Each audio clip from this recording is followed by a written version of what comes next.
नमस्कार, मैं ज्योति श्रीवास्तव। आप देख रहे हैं सी न्यूज भारत। वक्त हो चुका है बुलेटिन का।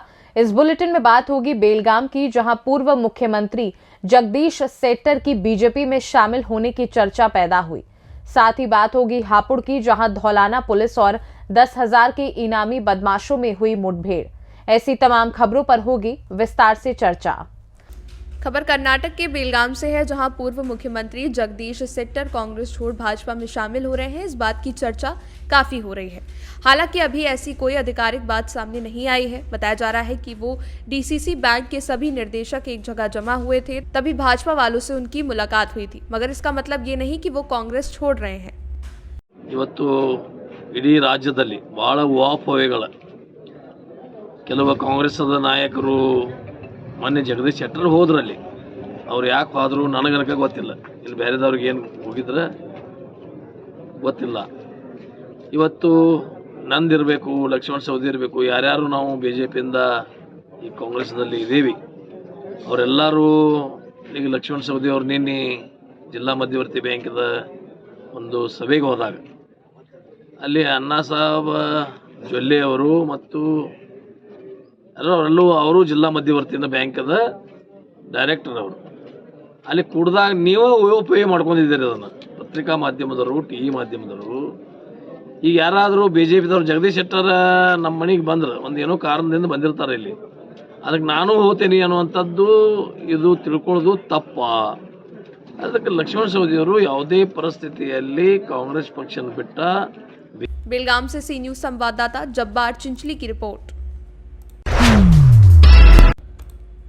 हापुड़ जनपद के थाना धौलाना पुलिस की चेकिंग के दौरान बदमाशों से हुई मुठभेड़। जवाबी कार्रवाई में एक बदमाश घायल अवस्था में गिरफ्तार, जिसके कब्जे से अवैध असलाहा, मैजिंदा और खोखा कारतूस, बिना नंबर की मोटरसाइकिल बरामद। गिरफ्तार बदमाश का एक अन्य साथी अंधेरे का फायदा उठाकर फरार हो गया, जिसकी गिरफ्तारी के लिए कॉम्बिंग की जा रही है।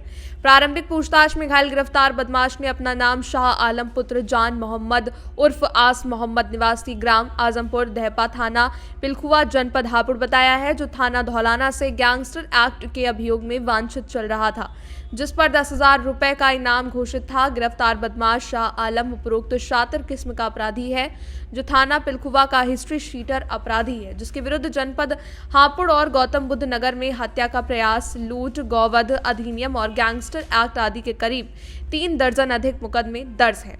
घायल बदमाश को उपचार के लिए अस्पताल भिजवा दिया गया है और अग्रिम विधिक कार्रवाई की जा रही है।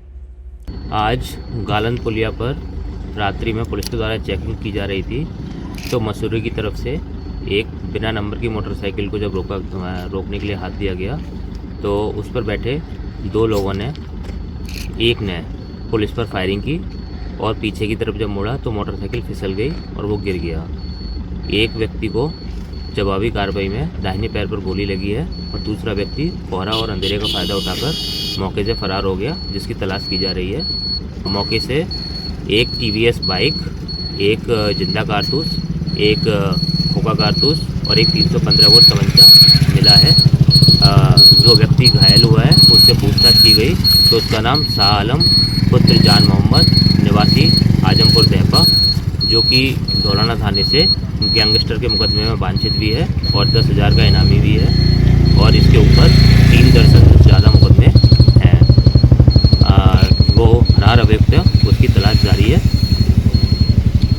हापुड़ से सी न्यूज संवाददाता सचिन सागर की रिपोर्ट।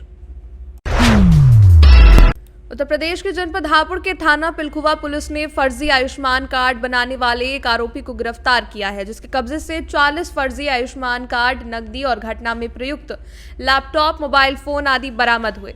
गिरफ्तार किए गए आरोपी का नाम संतोष निषाद पुत्र रामजी निषाद निवासी गांव बरतानिया थाना लालगंज जनपद बस्ती है, जो फिलहाल बस्ती के गांव परसा तकिया थाना पुरानी बस्ती में रह रहा था। बता दें कि दरअसल मोहित बंसल पुत्र विनोद कुमार बंसल निवासी फ्रीगंज रोड हापुड़ ने आरोप लगाया था कि चिकित्सक जुनैद अनवर द्वारा फर्जी आयुष्मान कार्ड बनाए जा रहे हैं, जिसकी एवज में अवैध वसूली की जा रही है। जिसके बाद पिलखुआ कोतवाली पुलिस ने मामले का संज्ञान लेते हुए जांच शुरू कर दी और फर्जी आयुष्मान कार्ड बनाने वाले को गिरफ्तार कर लिया। वहीं मामले का खुलासा करते हुए पुलिस अधीक्षक अभिषेक वर्मा ने बताया कि गिरफ्तार आरोपी संतोष आयुष्मान कार्ड बनाने के लिए सरकारी कैंप में कार्य करता था, इसलिए उसके पास लॉगिन आईडी और पासवर्ड था, जो उसके मोबाइल नंबर से लिंक था। लॉगिन आईडी और पासवर्ड का प्रयोग कर आयुष्मान वेबसाइट पर लॉगिन कर आयुष्मान कार्ड बनाने वाले व्यक्ति का नाम, आयुष्मान कार्ड को सर्च कर उस पर कुट रचित तरीके से नाम, फोटो एडिट कर फर्जी आयुष्मान कार्ड बनाकर आयुष्मान कार्ड बनाने वाले व्यक्ति से धन अर्जित करता था। देखिए कि वादी श्री मोहित बंसल जी द्वारा मेरे कार्यालय में आकर के एक कंप्लेन दी गई, जिसमें इन्होंने बताया कि इन्होंने अपनी माताजी का इलाज दिसंबर 2022 में जीएस मेडिकल कॉलेज हापुड़ में करवाया था और इन्होंने जो इलाज कराया था वह आयुष्मान भारत जो कार्ड है उसके अंतर्गत इन्होंने वो इलाज वहाँ पे करवा रहे थे। लेकिन जब इन्होंने उस इलाज के एवज में जो रिफ़ंड होता है उसके लिए आवेदन किया तो इनको वहाँ से सूचना मिली कि ये जो कार्ड है ये नकली है, फर्जी है और इस तरीके के कोई बेनिफिशियरी सिस्टम में एग्जिस्ट नहीं करता है। इसको लेकर के इन्होंने ये कंप्लेन हमको दी और हमने फिर इसकी जांच पड़ताल करी। एक अभियोग पंजीकृत किया गया थाना पिलखवा में 549/23। इसमें पुलिस द्वारा जब अन्वेषण किया गया तो एक अभियुक्त जो है तो वो बस्ती ज़िले का गिरफ्तार हुआ है।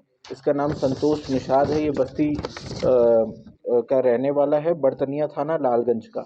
और इसने पूछताछ में अभी तक ये बताया कि इसने लगभग ऐसे 40 कार्ड फेक तरीके के आयुष्मान भारत के जो ये कार्ड हैं ये बनाए हैं और इन्होंने चलो पूछो। क्या नाम है आपका? मेरा नाम मोहित बंसल है। क्या हुआ? मैंने एक जीएस हॉस्पिटल में गया था माताजी के इलाज के लिए। तो जब इलाज के दौरान वहाँ पर मेरी माताजी का रसोली बताया तो वहाँ पे ऑपरेशन के लिए डॉक्टर ने बोला कि ऑपरेशन होगा। तो मैंने ऑपरेशन के लिए वहाँ आसपास डॉक्टर से मिला तो वहाँ एक मुझे डॉक्टर टकरा गए, डॉक्टर जुनैद अनवर, वो वहाँ पर BMS हैं। तो जब वहाँ डॉक्टर से मिला, डॉक्टर साहब ने मुझसे कहा कि आपके रसोली के ऑपरेशन में तो बहुत ज़्यादा पैसा लगेगा, आपके पास कोई पॉलिसी या आयुष्मान कार्ड है? मैंने कहा कुछ नहीं है। तो उन्होंने बोला आप आयुष्मान कार्ड बनवा लो। मैंने कहा ठीक है बनवा दीजिए। तो उन्होंने मुझसे कहा कि कुछ खर्चा होगा इसमें। मैंने क्या खर्चा होगा? उन्होंने कहा 32,000 रुपये खर्चा आएगा। तो मेरे से उन्होंने 7,000 ऑनलाइन, 25,000 रुपये जो है वो नकद ले लिए। एक हफ्ते बाद उन्होंने मुझे कार्ड बना कर दे दिया। कार्ड बनाने के दौरान मेरी माताजी का BP हाई रहता था तो मैं इस दौरान इलाज नहीं करा पाया। तो फिर मैं मई में माताजी को अटैक आने पर हॉस्पिटल ले गया 9 मई को। तो वहाँ रात को 8 बजे वो हॉस्पिटल ले गया तो उन्होंने कहा कि हॉस्पिटल वालों GS वालों ने कि आप सुबह को आना, ये रात में डिपार्टमेंट नहीं बैठता। तो मैं सुबह जब मॉर्निंग पहुँचा तो मैंने डॉक्टर साहब को बताया कि ऐसे ऐसे बात है रात में। तो डॉक्टर साहब ने मुझसे कहा मैं एडमिशन करा दूँगा।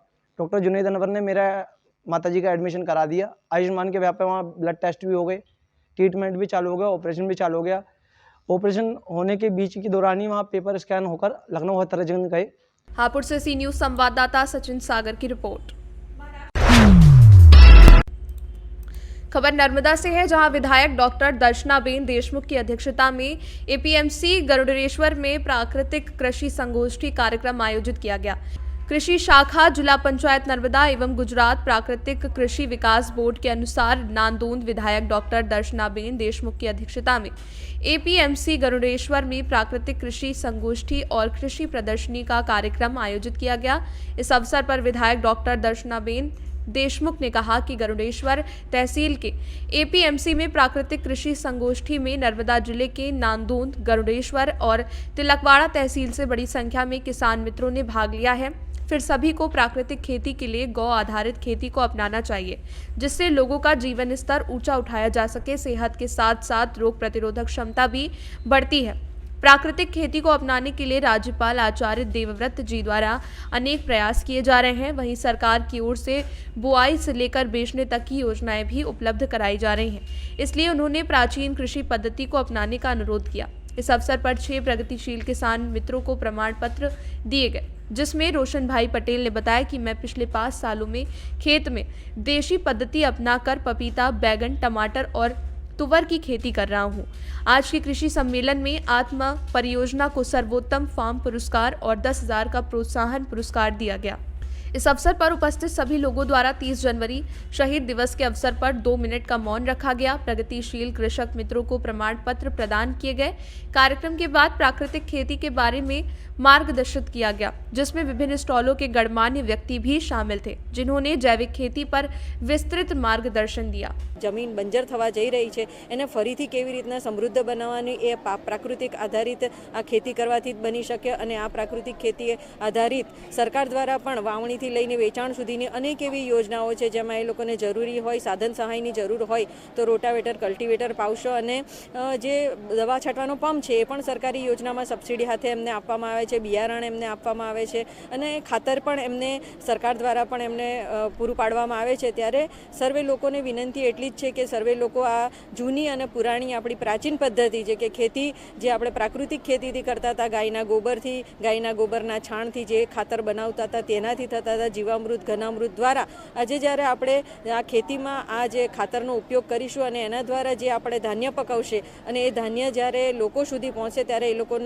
લોકોના આરોગ્ય પણ ખૂબ જ સારું સુધરશે। અને આદરણીય વડાપ્રધાને જે આંતરરાષ્ટ્રીય મિલેટ વર્ષ જાહેર કર્યું છે કે જેમાં જે આદિવાસી જનજાતિ સમાજના ખેડૂતો જે છે કે એ લોકો નાના અને સીમાંત ખેડૂત છે અને ગુજરાતની સાથે સાથે ભારતભરમાં 85% જેટલા ખેડૂતો આ નાના અને સીમાંત ખેડૂતો છે અને આ ખેડૂતો દ્વારા જ્યારે જુવાર, બાજરી જેવા જે નાગલી છે, મોરૈયો છે, રાગી છે, બંટી છે, બાજરો છે એ જ્યારે એનું ઉત્પાદન કરવામાં આવે અને એ ઉત્પાદનની ક્ષમતા કેવી રીતના વધારી શકાય અને એ ઉત્પાદનની સાથે એમને બજાર કેવી રીતના મળી રહે, માર્કેટિંગ કેવી રીતના થઈ શકે અને એ માટેની જે યોજનાઓ છે એ યોજનાઓ થકી લોકોને માહિતગાર કરવામાં આવ્યા। હું દેશી ગાય આધારિત ખેતી પદ્ધતિ છેલ્લા લગભગ 4-5 વર્ષથી કરું છું। હાલમાં મારા ખેતરમાં દેશી પદ્ધતિથી કેળ, પપૈયા અને શાકભાજીમાં રીંગણ, તુવેર અને ટામેટાની ખેતી કરેલી છે। દેશી ગાય આધારિત પ્રાકૃતિક ખેતીથી અમારી ખેતી ખર્ચનો એકદમ ઘટાડો થયો છે અને આવકમાં ઘણો વધારો થયો છે। હું આ માધ્યમથી દેશી ગાય આધારિત પદ્ધતિથી લોકોને એવી અપીલ કરવા માગું છું કે આ પદ્ધતિ અપનાવે। એનાથી ઘણા ફાયદા છે, એનાથી આપણું પોતાના સ્વાસ્થ્યમાં પણ ઘણો સુધારો થયો છે અને આ ખેતી પદ્ધતિ અપનાવવાથી મને આત્મા પ્રોજેક્ટ તરફથી બેસ્ટ ફાર્મરનો એવોર્ડ મળેલો છે અને 10,000 રૂપિયા પ્રોત્સાહિત ઇનામ રૂપે મળેલા છે। नर्मदा से सी न्यूज संवाददाता वसीम मेमन की रिपोर्ट। फिलहाल के लिए बुलेटिन में बस इतना ही। देश दुनिया की बाकी खबरों को जानने के लिए आप देखते रहिए सी न्यूज भारत।